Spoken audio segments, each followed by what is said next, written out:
و اصحابک یا حبیب اللہ، الصلاۃ والسلام علیک یا سیدی یا خاتم النبیین وعلی آلک و اصحابک یا سیدی یا شفیع المذنبین۔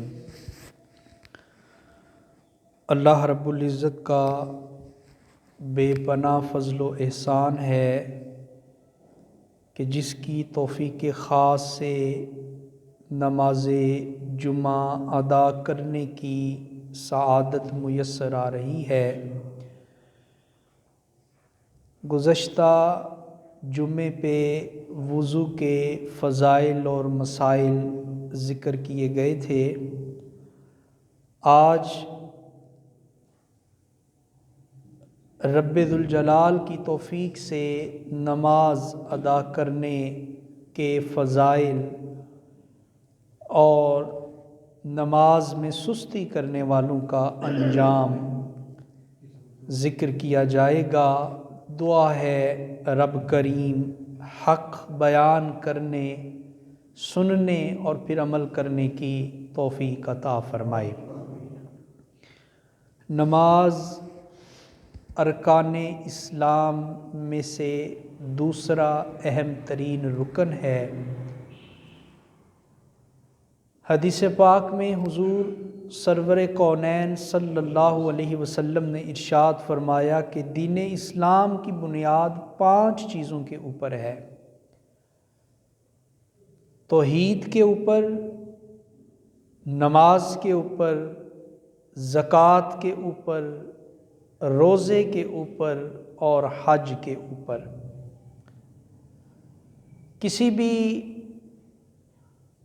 عمارت کو مضبوط، پختہ اور پکا کرنے کے لیے ہم اس کی بنیادوں کی طرف خاص توجہ کرتے ہیں، اس لیے کہ جس عمارت کی بنیاد کمزور ہو وہ عمارت کبھی پختہ اور مضبوط نہیں ہو سکتی۔ اور جب ہم بنیاد مضبوط کر لیں، بیس مضبوط کر لیں، نیوں کو مضبوط کر لیں، تو پھر جو اس کے اوپر عمارت ہوتی ہے وہ بھی پختہ ہوتی ہے، مضبوط ہوتی ہے اور مستحکم ہوتی ہے۔ تو نبی پاک صلی اللہ علیہ وآلہ وسلم نے ارشاد فرمایا کہ الصلاۃ عماد الدین، نماز دین کا ستون ہے۔ من اقامہا فقد اقام الدین ومن ہدمہا فقد ہدم الدین، جس نے نماز کو قائم کیا اس نے گویا اپنے دین کو قائم کیا، اور جس نے نماز کو گرا دیا گویا اس نے اپنے دین کو ختم کر دیا۔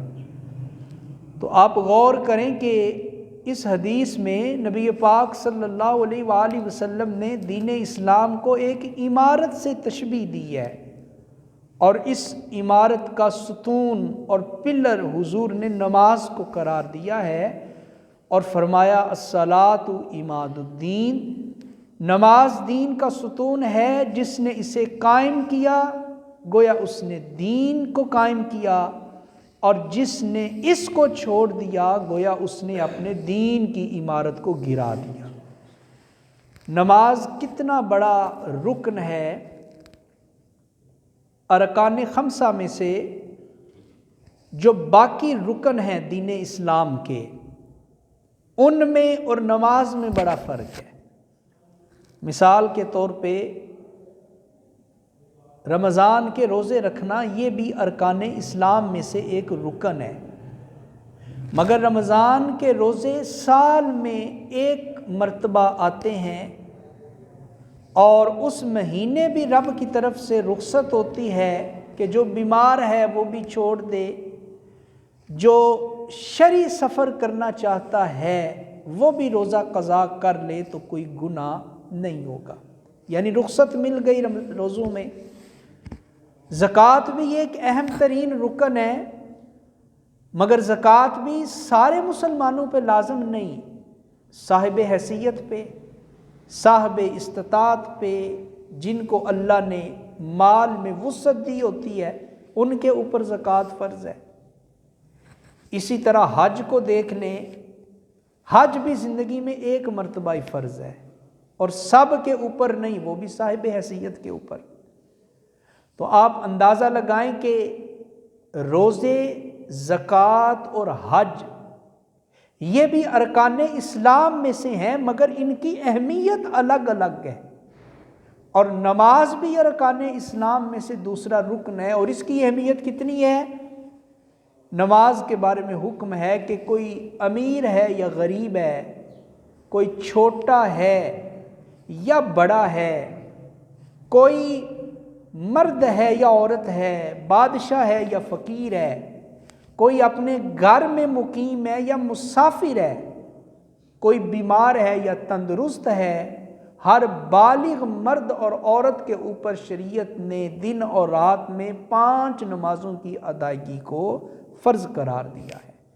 نماز میں معافی نہیں ہے، روزوں میں ہے، زکوٰۃ میں بھی ہے، حج میں بھی ہے، لیکن نماز میں کسی کو رخصت نہیں ہے۔ اور یہ مسئلہ ہمیں یاد رکھنا چاہیے کہ صرف 2 صورتوں میں اگر نماز قضا ہو تو معافی ہے، صرف 2 صورتوں میں۔ ان میں سے ایک صورت ہے کہ خدا نخواستہ بندہ اتنا بیمار ہو جائے کہ اس کی ہوش ہی اس کے سلامت نہ رہے۔ اللہ تعالیٰ اس آزمائش سے سب کو محفوظ رکھے۔ ہم سنتے ہیں نا، اتنے مہینے ہو گئے فلاں چارپائی پہ ہے، نہ اٹھ سکتا ہے، نہ بیٹھ سکتا ہے، نہ کھا سکتا ہے، نہ پی سکتا ہے، نہ بول سکتا ہے، بس بیگ لگا ہوا ہے، وہیں پہ رفع حاجت کا انتظام ہے، بوتلیں لگ رہی ہیں، اسی سے خوراک آ رہی ہے۔ تو ایسا بیمار بندہ کہ جس کو ہوش ہی نہیں، اس کے اوپر نماز کو قضا کرنے کا کوئی گناہ نہیں ہوتا۔ اور دوسرا وہ جو سویا ہوا ہے اور اتنی گہری نیند سویا کہ اس کی آنکھ ہی نماز کے وقت نہیں کھل سکی، یا اس کو کسی نے جگایا نہیں، تو حکم ہے کہ جو ہی آنکھ کھلے تو فوراً نماز کو ادا کر لے۔ تو ان 2 کے علاوہ اور کسی کے لیے نماز کو چھوڑ دینا، نماز میں سستی کرنا، نماز میں غفلت کرنا، نماز کو قضا کرنا، اور کسی مسلمان کے لیے شریعت نے اس کی اجازت نہیں دی ہے۔ اور نماز کس قدر اہم ترین کام ہے۔ حکم ہے شریعت کا کہ جنگ ہو رہی ہو، مسلمانوں کی کافروں کے ساتھ جنگ ہو رہی ہو، تو عین جنگ کی حالت میں بھی اگر نماز کا وقت آ جائے تو وہاں بھی نماز کو قضا کرنے کی اجازت نہیں۔ شریعت کہتی ہے آدھی فوج دشمن سے مقابلہ کرے گی، باقی آدھی فوج جا کے صلاۃ و خوف ادا کرے گی، پھر یہ لوگ آ جائیں گے، دشمن سے مقابلہ کریں گے، اور پہلے والے جا کے اپنی نماز کو ادا کریں گے۔ تو آپ اسی سے اندازہ لگا لیجئے کہ جنگ سے بڑی ایمرجنسی کون سی ہو سکتی ہے، جنگ سے زیادہ اہم کام کون سا ہو سکتا ہے، مگر شریعت مطہرہ نے عین جنگ کی حالت میں بھی نماز کو قضا کرنے کی اجازت نہیں دی ہے۔ تو ہم تو چھوٹی چھوٹی باتوں کے لیے نماز چھوڑ دیتے ہیں، چھوٹے چھوٹے کاموں کے لیے ہم نماز کو قضا کر دیتے ہیں۔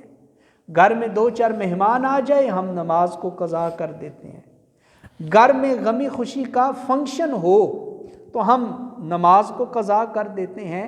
تو نماز تو وہ اہم فریضہ ہے رب کی بارگاہ کی طرف سے جو شریعت نے عین حالت جنگ میں بھی معاف نہیں کیا۔ تو ہم تو حالت امن میں ہیں، سکون میں ہیں، اپنے گھروں میں ہیں، مگر ہم نماز کی طرف اتنی توجہ نہیں کرتے جتنی توجہ کرنے کی ضرورت ہے۔ اور یاد رکھیں، نماز کی اہمیت اور نماز کو 5 وقت پابندی کے ساتھ ادا کرنا اور نماز کی طرف فکر پیدا کرنا، نماز کا شوق پیدا کرنا۔ صحابہ کرام رضوان اللہ علیہم اجمعین کے بارے میں آتا ہے کہ صحابہ کو نماز کے علاوہ اور کسی چیز کی فکر ہی نہیں ہوتی تھی۔ ہمیں تو بڑی فکر ہے نا، روزی بھی کمانی ہے، دکان پہ بھی جانا ہے، کام کاج پہ بھی جانا ہے، ہم نے فلاں جگہ پہ جانا ہے، نماز دیکھا جائے گا، وقت ہوا تو پڑھ لیں گے۔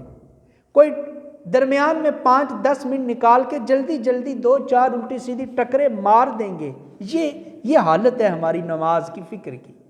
مگر شریعت مطہرہ کہ وہ پہلے شاگرد صحابہ کہتے ہیں کہ ہمیں نماز کے علاوہ اور کسی چیز کی فکر ہی نہیں ہوتی تھی، ایک نماز ادا کر کے آتے تو دوسری نماز کی تیاری شروع کر دیتے، ایک نماز پڑھ کے آئے ہیں تو دوسری نماز کی فکر ہمارے دل میں پیدا ہو جاتی کہ کہیں ہم سے وہ نماز قضا نہ ہو جائے۔ اور نبی پاک صلی اللہ علیہ وآلہ وسلم جب بھی نماز کا وقت ہوتا تو حضور حضرت بلال سے کہتے ارہنا یا بلال، اے بلال نماز کا وقت ہوا ہے، تم کھڑے ہو کے اذان پڑھو تاکہ ہمارے دل کو سکون مل سکے، اے بلال اذان پڑھو تاکہ ہمارے دلوں کو قرار آ سکے، ہمارے دلوں کو سکون مل سکے۔ تو پتہ چلا کہ اذان سن کے دل کو سکون آنا، دل کو قرار آنا، دل کو تسکین ملنا، یہ نبی پاک صلی اللہ علیہ وآلہ وسلم کی سنت مبارکہ ہے۔ اور جس کو اذان کی آواز اچھی نہ لگے، اللہ معاف کرے، ایسے لوگ ہیں جو مذاق مذاق میں کفریہ جملے کہہ دیتے ہیں۔ سردی کے دن چل رہے ہیں، دن چھوٹے ہیں، ظہر اثر مغرب بڑی جلدی 1.5-2 گھنٹے کے وقفے سے نماز کا وقت شروع ہو جاتا ہے، تو اذان سن کے لوگ مذاق میں کیا کہتے ہیں کہ یہ مولوی تو ہمیں سکون ہی نہیں لینے دیتے، ابھی ظہر کی نماز پڑھ کے آ کے بیٹھے نہیں کہ عصر کے لیے پھر بلا لیا۔ اتنے چھوٹے دن بندے نے اور کام بھی تو کرنے ہیں، ہم مذاق کر رہے ہوتے ہیں، مگر یہ نہیں پتا کہ مذاق میں ہماری بات کہیں ہمیں دین اسلام کی سرحد سے باہر نہ نکال دے۔ تو نبی پاک صلی اللہ علیہ وآلہ وسلم کی محبت اذان کے ساتھ اس طرح تھی، حضور کہتے اے بلال ارہنا، اذان پڑھو تاکہ ہمارے دل کو قرار آ سکے، ہمارے دل کو سکون آ سکے۔ اور حضرت عائشہ صدیقہ رضی اللہ تعالی عنہ کہتی ہیں حضور ہمارے ساتھ بیٹھے ہوتے، گفتگو کر رہے ہوتے بے تکلفی میں، اتنے میں اذان شروع ہو جاتی تو حضور اسی وقت اپنی گفتگو کو ختم کرتے، اٹھتے اور نماز کی تیاری کرتے، اور لگتا یوں تھا کہ حضور ہمیں جانتے ہی نہیں ہیں، حضور ہمیں پہچانتے ہی نہیں ہیں۔ پہلے اپنی ازواج مطہرات کے ساتھ بے تکلفی کے ساتھ حضور بات کر رہے ہیں، گفتگو کر رہے ہیں، مگر جو ہی اذان کی آواز پڑی کانوں میں تو ازواج مطہرات کہتے ہیں حضور اس طرح ہم سے اٹھ کے نماز کی تیاری کرتے جیسے ہم اجنبی ہیں، حضور ہمیں جانتے ہی نہیں، حضور ہمیں پہچانتے ہی نہیں۔ اور ہماری کیفیت کیا ہے؟ اذان کی آواز کانوں میں پڑے ادب کرتے ہیں، ہم ادب کرتے ہیں، ٹی وی کی آواز کم کر دیتے ہیں، موبائل کو تھوڑی دیر کے لیے بند کر دیتی ہیں، مگر جو ہی اذان ختم ہوئی تو پھر وہی سلسلہ شروع ہو گیا۔ حالانکہ اذان کیا ہے؟ اذان تو رب کی بارگاہ میں حاضری کا ایک بلاوا ہے، اذان تو رب کی بارگاہ میں جھکنے کا ایک وسیلہ ہے۔ اذان میں حی علی الصلاۃ اور حی علی الفلاح کہہ کے تمہیں دعوت دی جا رہی ہے، آؤ رب کی رحمت تمہیں پکار رہی ہے، آؤ رب کی مغفرت تمہیں آوازیں دے رہی ہے، آؤ رب کی بخشش تمہاری منتظر ہے۔ اور ہم ہیں کہ ہمیں ہمارے کام نہیں چھوڑتے، ہمیں ہماری مصروفیت نہیں چھوڑتی، ہمیں ہماری زندگی کے وہ معمولات نہیں چھوڑتے جن کے اندر ہم اتنے مصروف ہو چکے ہیں۔ صحابہ کہتے ہیں کہ جب ہم اذان کی آواز سنتے تھے نا تو ہم اپنے گھروں کی چھتوں سے نیچے چھلانگیں لگا دیتے تھے۔ اس دور میں چھتیں چھوٹی چھوٹی ہوتی تھیں کہ اگر ہم گھر کے اندر سے ہو کے مسجد گئے تو اس میں بھی تاخیر ہو سکتی ہے، تو اذان سنی، گھر کے چھت پہ بیٹھے، وہیں سے نیچے چھلانگ لگا کے سیدھا مسجد کی طرف چلے گئے۔ یہ ہے صحابہ کی نماز سے محبت، یہ ہے صحابہ کی مسجد سے محبت۔ معراج کی رات میرے اور آپ کے آقا صلی اللہ علیہ وآلہ وسلم، جب حضور کا نام آئے تو مل کے پڑھا کریں صلی اللہ علیہ وسلم۔ معراج کی رات حضور تشریف لے گئے تو حضور کہتے ہیں کہ میں نے ایک ایسے شخص کو دیکھا، رجل مغیب فی نور العرش، میں نے ایک ایسے شخص کو دیکھا معراج کی رات جو عرش کے نور میں ڈوبا ہوا تھا، اس کا چہرہ بھی نور کا، اس کے ہاتھ بھی نور کے، اس کی پیشانی بھی نور کی، اس کے پاؤں بھی نور کے، آمنے سامنے آگے پیچھے اوپر نیچے نور ہی نور تھا۔ میں نے پوچھا اے باری تعالیٰ یہ کون سا خوش نصیب ہے؟ تو رب نے جواب دیا اے حبیب مکرم اس میں 3 خوبیاں ہیں جس کی وجہ سے ہم نے اسے یہ اعزاز دیا ہے۔ کتنی خوبیاں ہیں؟ 3 خوبیاں ہیں۔ آپ بھی ذرا غور سے سنیے گا اور پھر گریبان میں اپنے اپنے گریبان میں جھانک کے ہم نے دیکھنا ہے آیا یہ 3 خوبیاں ہیں ہم میں؟ اگر ہیں تو بسم اللہ، نہیں تو انہیں پیدا کرنے کی کوشش کریں۔ اے باری تعالیٰ کون سی 3 خوبیاں؟ تو رب نے فرمایا پہلی خوبی اس کی یہ تھی کہ جب تک یہ دنیا میں رہا تب تک اس کی زبان پہ مسلسل ہمارا ذکر ہی جاری ہوتا تھا۔ اٹھتے بیٹھتے چلتے پھرتے، کھاتے پیتے، سوتے جاگتے، آتے جاتے، یہ ہر وقت رب رب کرتا تھا، اللہ اللہ کرتا تھا، کبھی سبحان اللہ کہتا تھا، کبھی ماشاء اللہ کہتا تھا، کبھی استغفر اللہ کہتا تھا۔ تو اس کی زبان دنیا میں ہر وقت ہمارے ذکر میں مصروف رہتی تھی، اس عمل کی وجہ سے ہم نے اس سے عرش کا نور عطا فرما دیا۔ دوسری خوبی رب نے فرمایا اے حبیب مکرم اس کی دوسری خوبی یہ تھی کہ جب تک یہ دنیا میں رہا اس کی وجہ سے کسی نے اس کے والدین کو برا بلا نہیں کہا۔ توجہ کریں، جب تک یہ دنیا میں رہا اس کی وجہ سے کسی نے اس کے والدین کو برا بلا نہیں کہا۔ کیا مطلب؟ ایسا ہوتا ہے نا، ہم دیکھتے ہیں کہ کوئی کسی کی اولاد غلط کام کرے تو لوگ کیا کہتے ہیں، ماں باپ تک پہنچ جاتے ہیں کہ تربیت ہی ایسی ہے، یہ خاندان ہی ایسا ہے، یہ گھرانہ ہی ایسا ہے، اس کے ماں باپ بھی ویسے ہی ہیں۔ تو کہا اس نے کوئی عمل ایسا نہیں کیا کہ اس کے ماں باپ کو لوگوں کی باتیں سننا پڑے۔ یا دوسرا مطلب اس کا یہ ہے، جیسے حضور نے فرمایا اپنے ماں باپ کو گالی نہ دیا کرو۔ عرض کی حضور کون اپنے ماں باپ کو گالی دیتا ہے؟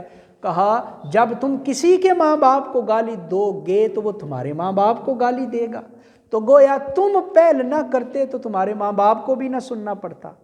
تو رب نے کیا فرمایا کہ اے حبیب آج ہم نے جسے عرش کا نور دیا ہے دنیا میں اس کی وجہ سے اس کے ماں باپ کو لوگوں کی باتیں نہیں سننا پڑی۔ اور تیسری بڑی خاص بات سنیں، رب نے فرمایا اے حبیب تیسری خوبی اس میں یہ تھی رجل معلق فی المساجد، جب تک یہ دنیا میں رہا اس کا دل لگتا تھا تو صرف مسجد میں ہی اس کا دل لگتا تھا، اس نے سکون لینا ہوتا تو مسجد میں چلا جاتا۔ تو ہم نے ان 3 خوبیوں کی وجہ سے اسے عرش کا نور عطا فرمایا ہے۔ اب اس میں جو تیسری بات ہے نا وہ ہمارے موضوع سے متعلق ہے، وہ لوگ جن کا دل مسجد میں لگتا ہے۔ ایک حدیث کا مفہوم بھی ہے نا کہ مومن اس طرح مسجد میں ہوتا ہے جس طرح مچھلی پانی کے اندر ہوتی ہے، اور منافق کی کیفیت مسجد میں اس طرح ہوتی ہے جیسے مچھلی کو پانی سے باہر نکال دیا جائے یا پرندہ اس کو قید کر دیا جائے پنجرے کے اندر۔ تو اب غور کریں نا ہمارا دل کتنا لگتا ہے مسجد میں؟ معذرت کے ساتھ ہمارا دل نہیں لگتا مسجد میں۔ ہم تو 5 وقت کی نماز بھی ادا کرنے کے لیے آئیں تو 1 منٹ یا 2-3 منٹ پہلے آتے ہیں، اور فرض پڑھ کے ہم نفل بھی نہیں پڑھتے، چھوڑ دیتے ہیں، کوئی بات نہیں نفل ہی ہے نا کون سا پوچھا جائے گا، اور ہم جانے کی کوشش کرتے ہیں۔ آتے بھی سب سے آخر میں ہیں اور مسجد سے جاتے سب سے پہلے ہیں۔ تو حضور نے کیا فرمایا؟ عرش کا نور رب نے دیا اس بندے کو، عرش کا نور جس کا دل ہی مسجد میں لگتا تھا۔ اور ایک حدیث کا مفہوم ہے، آقا کریم صلی اللہ علیہ وسلم نے فرمایا کہ کچھ لوگ وہ ہیں میری امت کے جو مسجد کی میخیں ہیں، کچھ لوگ میری امت کے وہ ہیں جو مسجد کی میخ ہیں، مسجد کی کیل ہیں۔ جب ہم کیل ٹھوکتے ہیں کسی چیز میں تو وہ اندر داخل ہو جاتا ہے اور پھر باہر نہیں نکلتا، وہ مضبوط کیل دیوار میں لکڑی میں وہ اندر پیوست ہو جاتا ہے۔ تو حضور نے مثال دے کے سمجھایا نا کہ میری امت کے کچھ لوگ وہ ہیں کہ تم انہیں جب بھی ملو وہ تمہیں مسجد میں نظر آئیں گے، صبح بھی مسجد میں، دوپہر کو بھی مسجد میں، شام کو بھی مسجد میں نظر آئیں گے۔ اتنا ان کا دل لگتا ہے مسجد میں۔ اور حضور نے فرمایا جب کسی وجہ سے وہ بیمار ہو جائیں اور بیماری کی وجہ سے مسجد میں نہ آ سکیں تو حضور نے فرمایا رب کی نورانی فرشتے گھروں میں جا کر ایسے لوگوں کی عیادت کیا کرتے ہیں، ایسے لوگوں کی تیمارداری کیا کرتے ہیں۔ کن کی؟ جو مسجد سے محبت، جو اللہ کے گھر سے محبت کرتے ہیں، جو نماز سے محبت کرتے ہیں۔ تو ظاہر ہے کہ جس کی مسجد سے محبت ہوگی اس کی نماز سے بھی محبت ہوگی، اور جس کی مسجد سے محبت نہیں اس کی نماز سے کوئی محبت نہیں، اس کا نماز سے کوئی لین دین ہی نہیں، اس کا نماز سے کوئی واسطہ ہی نہیں ہے۔ اور آج ہمارے پاس عذر بڑے ہیں نماز چھوڑنے کے، بڑے عذر ہیں لوگوں کے پاس، بڑے بہانے ہیں لوگوں کے پاس۔ کسی کو بولے نا یار اذان ہو کہ چلو آؤ مسجد میں نماز ادا کرنے کے لیے چلے، تو ایک بہانہ یہ ہوتا ہے میرے کپڑے صاف نہیں، تم جاؤ میں پھر پڑھ لوں گا، میرے کپڑے صاف نہیں۔ اگر یہ بات سچی ہے تو پھر بھی دکھ کی بات ہے کہ ایک مسلمان کے کپڑے صاف نہیں ہیں۔ ایک مسلمان، تو مسلمان ہے اور تیرا لباس اس قابل نہیں کہ تو مسجد میں جا کر رب کے حضور سجدہ کر سکے۔ اور اگر تو جھوٹ بول رہا ہے تو پھر سمجھ جا تجھے جھوٹ بولنے کا بھی گناہ مل رہا ہے۔ بہانے ہیں نا، میرے کپڑے پاک نہیں ہیں۔ دوسرا بہانہ کیا ہوتا ہے؟ آپ جا کے پڑھیں، آپ نے اپنی پڑھنی ہے، میں نے اپنی پڑھنی ہے۔ کوئی بندہ زیادہ اپنے آپ کو سمجھتا ہو تو وہ کہتا ہے تو اپنی قبر میں جانا ہے، میں نے اپنی قبر میں جانا ہے، تو جا کے پڑھنا، تو اپنی نبیڑ، تجھے میری فکر کرنے کی کیا ضرورت ہے۔ تو یاد رکھیں عذر، حضرت عبداللہ بن مکتوم یہ نبی پاک کے صحابی ہیں اور آنکھوں سے نابینا تھے۔ ایک دفعہ بارگاہ رسالت میں بیٹھے تھے تو عرض کی حضور مجھے اجازت دے دیں میں گھر میں نماز ادا کر لوں۔ حضور میرے پاس شرعی عذر بھی ہے۔ حضور پہلا عذر میرے پاس یہ ہے کہ آنکھوں سے نابینا ہوں، نظر نہیں آتا۔ دوسرا عذر حضور میرا یہ ہے کہ میرا گھر بھی مسجد سے تھوڑا فاصلے کے اوپر ہے۔ اور تیسرا عذر یہ ہے کہ مجھے مسجد میں لانے والا بھی کوئی نہیں ہے۔ 3 عذر بیان کیے اور عذر بھی معقول تھے۔ تو حضور مجھے اجازت ہے مجھے کہ میں مسجد کی بجائے اپنے گھر میں نماز ادا کر لوں؟ تو کریم آقا نے ارشاد فرمایا اے ابن مکتوم جب آواز سنتا ہے اذان کی، اذان ہوتی ہے تو تیرے کانوں میں آواز پڑتی ہے؟ عرض کی حضور اذان کی آواز تو سنتا ہوں۔ تو کہا پس میری امت کا ہر وہ بندہ جو اذان کی آواز سنے اسے چاہیے کہ وہ مسجد میں آ کے نماز ادا کرے۔ تو اب دیکھیں نابینا صحابی ہیں، مسجد لانے والا بھی کوئی نہیں، گھر بھی فاصلے کے اوپر ہے، حضور انہیں بھی حکم دے رہے ہیں نماز مسجد میں پڑھنی ہے۔ مگر ہماری کیفیت کیا ہے؟ ہم بڑی سستی کرتے ہیں نماز قضا کرنے میں، نماز چھوڑنے میں، نماز میں سستی، نماز میں غفلت کا یہ عالم ہے۔ حضرت عمران بن حسین رضی اللہ تعالی عنہ یہ صحابی رسول تھے اور 30 سال تک ایک بیماری کا شکار رہے، پائلز کی بیماری تھی انہیں، 30 سال تک اس بیماری کا شکار رہے۔ اور مگر حضور نے تعریف کی ان کی، حضور نے فرمایا اے عمران تو نے 30 سال بیماری میں گزارے ہیں، لا شکا ولا بکا، نہ تو نے کبھی رب کی بارگاہ میں شکوہ کیا، نہ تو نے رب کی بارگاہ میں کوئی آہوزاری کی کہ مولا اتنی دیر ہو گئی بیمار ہوں، تو نے صبر کیا۔ اور اے عمران تیرے صبر کا انعام اللہ نے کیا دیا ہے، سحری کے وقت صبح اٹھ کے جب تو تہجد پڑھتا ہے نا تو اس وقت رب کی رحمت والے فرشتے تیرے ساتھ مصافحہ کرنے کے لیے آتے ہیں، رب کے فرشتے تیرے ساتھ مصافحہ کرنے کے لیے آتے ہیں تیرے صبر کی وجہ سے۔ اور یہ حضرت عمران 30 سال بیماری میں گزارے اور بیماری بھی اتنی خطرناک تھی چل پھر بھی نہیں سکتے تھے۔ تو حضور نے فرمایا اے عمران صلی قائما، نماز کھڑے ہو کر پڑھو۔ نماز کیسے پڑھو بولیں؟ کھڑے ہو کر پڑھو۔ فَإِن لَمْ تَسْتَطِعْ فَقَاعِدًا، اور اگر تیرے اندر اتنی طاقت نہیں کہ تو قیام کر سکے فَقَاعِدًا، تو پھر بیٹھ کے پڑھ لو۔ فَإِن لَمْ تَسْتَطِعْ أَوْ بِإِيمَاءً، اور اگر تو اتنا بیمار ہے کہ بیٹھ کر بھی رکوع و سجود نہیں کر سکتا تو پھر لیٹ کر ہاتھ کے اشاروں سے نماز پڑھ لیا کرو۔ اور مفسرین نے اور علماء فقہ نے مسئلہ بیان کیا کہ کوئی اتنا بیمار ہو جائے کہ وہ بستر پہ لیٹے لیٹے ہاتھ بھی نہیں اٹھا سکتا کانوں تک، اور بستر پہ لیٹے لیٹے وہ ہاتھ باندھ بھی نہیں سکتا زیر ناف، تو وہ کیا کرے؟ وہ آنکھوں کے اشاروں سے نماز ادا کر لے، آنکھوں کے اشاروں سے کہ اللہ اکبر کہہ کے بندہ ہاتھ باندھتا ہے، جب وہ اللہ اکبر کہے تو اپنی پلکیں بند کر لے۔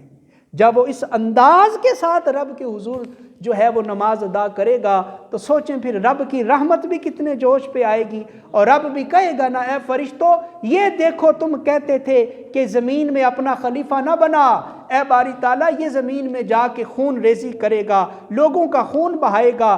رب بھی فرمائے گا اے فرشتوں دیکھو میرا بندہ اتنا بیمار ہے، اٹھ بھی نہیں سکتا، بیٹھ بھی نہیں سکتا، یہ ہاتھ کا اشارہ بھی نہیں کر سکتا، دیکھ میرا بندہ آنکھوں کے اشاروں سے نماز پڑھ کے مجھے راضی کرنے کی کوشش کر رہا ہے۔ تو نماز معاف نہیں ہے، کسی حالت میں بھی معاف نہیں ہے، نماز کسی صورت میں بھی معاف نہیں ہے۔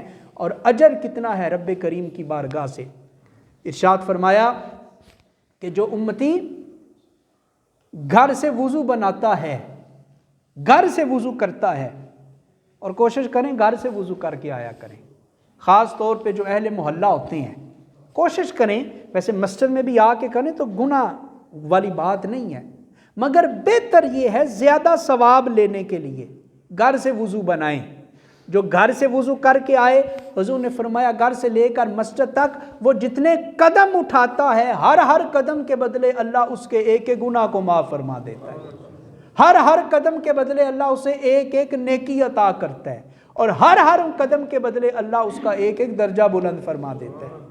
اور آگے سنیں، میرے کریم آقا نے فرمایا کہ جب وہ آ کے مسجد میں بیٹھ جاتا ہے صف میں جماعت کے انتظار میں کہ ابھی اقامت پڑھی جائے گی اور میں نے جماعت کے ساتھ نماز پڑھنی ہے، وہ بیٹھ جائے حتیٰ کہ جماعت کھڑی ہو جائے، تو حضور نے فرمایا جب تک وہ جماعت کے انتظار میں بیٹھا رہے گا رب کے فرشتے اس کے لیے مغفرت کی دعا مانگتے رہیں گے، رب کے فرشتے اس کے لیے بخشش کی دعا مانگتے رہتے ہیں۔ تو کتنا اجر ہے، کتنا اجر ہے۔ اس سے دو باتیں پتہ چلی، پہلی بات تو یہ پتہ چلی کوشش کریں گھر سے وضو کر کے آئیں، اور دوسرا مسئلہ یہ پتہ چلا کہ عین جماعت کے وقت نہ آیا کریں مسجد میں، تھوڑا وقت لے کے آیا کریں، 5-10 منٹ۔ عام نمازوں کی بات، 5 وقتہ نمازوں کی بات ہے، جب مسجد میں آئیں تھوڑا وقت لے کر آئیں تاکہ جماعت کے انتظار میں کچھ لمحے بیٹھیں گے تو وہ لمحے بھی ضائع نہیں جائیں گے۔ فرمایا وہ لمحے جو تم انتظار جماعت میں گزارو گے اللہ اس ایک ایک لمحے کے اوپر بھی اپنی بارگاہ سے تمہیں اجر عظیم عطا فرمائے گا۔ اور جو لوگ نماز میں سستی کرتے ہیں، نماز میں غفلت کرتے ہیں، بڑی سخت حدیثیں ہیں، بڑی سخت حدیثیں ہیں بے نمازیوں کے بارے میں، اور اگر بندہ پڑھ لینا ان حدیثوں کو تو بندہ کبھی بے نمازی نہیں رہ سکتا۔ یہ پتہ نہیں آج کل کے زمانے میں ہوا کیا ہے، سمجھ نہیں آتی۔ پہلے یوں ہوتا تھا، آج سے کچھ سال پیچھے چلے جائیں کہ گھر میں جتنے بالغ مرد ہوتے تھے نا سارے مسجد میں آ کے نماز پڑھتے تھے، سارے نمازی ہوتے تھے، مگر آج گھر میں جتنے فرد ہیں الا ماشاء اللہ صرف دادا جی یا ابا جی نماز پڑھتے ہیں، اور باقی بیٹوں نے سمجھ رکھا ہے کہ بس ابا جی نے پڑھ لی تو شاید یہ نماز فرض کفایہ ہے، ہماری طرف سے بھی فرض ادا ہو گیا۔ یعنی اتنے لوگ بے نمازی ہو چکے ہیں، مسجدیں خالی ہیں، مسجدیں ہم نے بڑی بڑی بنا لی، مگر کبھی مشاہدہ کیا کریں کہ جب 5 وقت کی نماز کھڑی ہوتی ہے بمشکل ایک صف بھی پوری نہیں ہو سکتی، ایک صف بھی پوری نہیں ہو سکتی، اور کل 10ویں کا ختم ہو نماز جنازہ ہو تو مسجد بھر جاتی ہے آخر تک۔ ایسا کیا ہے؟ 5 وقت کی نماز کو اہمیت نہیں دیتے، جو فرض ہے اور فرض عین ہے انفرادی طور پہ ہر بندے کے اوپر، فجر، ظہر، عصر، مغرب، عشاء، مگر کس قدر سستی ہے ہم نے یہ سمجھ رکھا کہ نماز کوئی آپشنل چیز ہے، اختیاری چیز ہے کہ پڑھ لی تو ٹھیک ہے، نہ پڑھی تو پھر بھی ٹھیک ہے۔ یہ اختیاری معاملہ نہیں ہے، بڑا سخت معاملہ ہے۔ حدیث سنیں، صحیح مسلم کی حدیث ہے، صحابہ کہتے ہیں کہ دور رسالت میں کفر اور ایمان کے درمیان ہم جس چیز سے فرق کرتے تھے نا وہ نماز تھی۔ کیا مطلب؟ کہ دور رسالت میں جب ہم نے دیکھنا ہوتا اپنا کون ہے بیگانہ کون ہے، چونکہ اس دور میں کافروں کی بھی داڑیاں ہوتی تھیں، وہ بھی سروں کے اوپر پگڑی باندھتے تھے، رواج تھا عرب کا، تو پتہ نہیں چلتا تھا مسلمان کون ہے، کافر کون ہے، حضور کا غلام کون ہے اور دین کا دشمن کون ہے۔